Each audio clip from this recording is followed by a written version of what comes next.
सूरा अन्नास, आध्यात्मिक सुरक्षा की गहरी शिक्षा। दोस्तों, क्या आपने कभी महसूस किया है कि कोई अदृश्य शक्ति आपके मन में नकारात्मक विचार डाल रही है? जब आप अच्छा करने की सोचते हैं तो अचानक कोई आवाज़ कहती है कि ये मत करो, वो मत करो।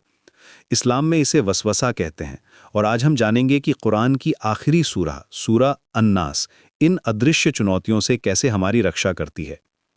सूरा अन्नास केवल 6 आयतों की है, लेकिन इसमें छुपा हुआ ज्ञान अनंत है। कुल औज़ु बिरब्बिन नास, कहिए कि मैं शरण लेता हूं इंसानों के रब की। ये शब्द सिर्फ एक दुआ नहीं है, बल्कि एक पूरी आध्यात्मिक रणनीति है। जब हम कहते हैं रब्बिन नास, तो हम उस अल्लाह की शरण मांग रहे हैं जो सिर्फ हमारा ही नहीं, बल्कि पूरी मानवता का पालनहार है। इस सूरा में 3 विशेषताओं का जिक्र है। मलिकिन नास, यानी इंसानों का बादशाह। इलाहिन नास, यानी इंसानों का माबूद। ये तीनों नाम एक साथ मिलकर अल्लाह की संपूर्ण सत्ता को दर्शाते हैं। वो हमारा रब है क्योंकि उसने हमें बनाया, वो हमारा बादशाह है क्योंकि वो हमारे ऊपर शासन करता है, और वो हमारा इलाह है क्योंकि वो हमारी इबादत का हकदार है। लेकिन असली बात यहाँ शुरू होती है।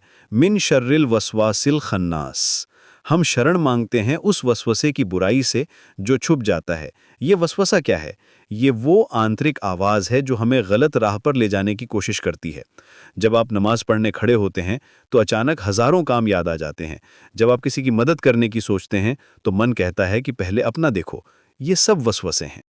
खन्नास का मतलब है जो छुप जाता है।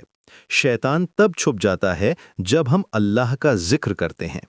जैसे ही हम बिस्मिल्लाह कहते हैं वो पीछे हट जाता है।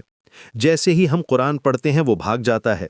इसीलिए इस्लाम में जिक्र को इतनी अहमियत दी गई है। अल्लज़ी युवस्विसु फी सुदूरिन्नास, जो इंसानों के दिलों में वसवसा डालता है। ध्यान दीजिए, ये कहा गया है सुदूर, यानी दिल में, दिमाग में नहीं, क्योंकि दिल ही वो जगह है जहां हमारे असली फैसले होते हैं। दिमाग तो सिर्फ तर्क करता है, लेकिन दिल महसूस करता है और फैसला करता है। आखिरी आयत में कहा गया है मिनल जिन्नती वन्नास, जिन और इंसान दोनों से। ये बहुत गहरी बात है। वसवसा सिर्फ शैतान की तरफ से नहीं आता, बल्कि इंसानों की तरफ से भी आता है। जब कोई व्यक्ति आपको गलत काम के लिए उकसाता है, जब कोई आपके मन में शक डालता है, जब कोई आपको हतोत्साहित करता है, ये सब भी वसवसे हैं। इस सूरे की सबसे खूबसूरत बात यह है कि ये हमें सिखाती है कि हम अकेले नहीं हैं। जब भी कोई नकारात्मक विचार आए, जब भी लगे कि हम गलत राह पर जा रहे हैं, तो हमारे पास अल्लाह की शरण है। हमें सिर्फ कहना है आऊज़ु बिल्लाहि मिनश शैतानिर रजीम और फिर इस सूरे को पढ़ना है। रोजाना जिंदगी में सूरे का इस्तेमाल कैसे करें? सुबह उठकर, सोने से पहले, किसी मुश्किल काम से पहले, जब मन परेशान हो, हर वक्त ये सूरे हमारी ढाल बन सकती है। ये सिर्फ शब्द नहीं है, बल्कि आध्यात्मिक हथियार हैं जो हमें मानसिक और आत्मिक सुरक्षा प्रदान करते हैं। सूरे अन्नास हमें सिखाती है कि सच्ची ताकत अल्लाह की शरण में है।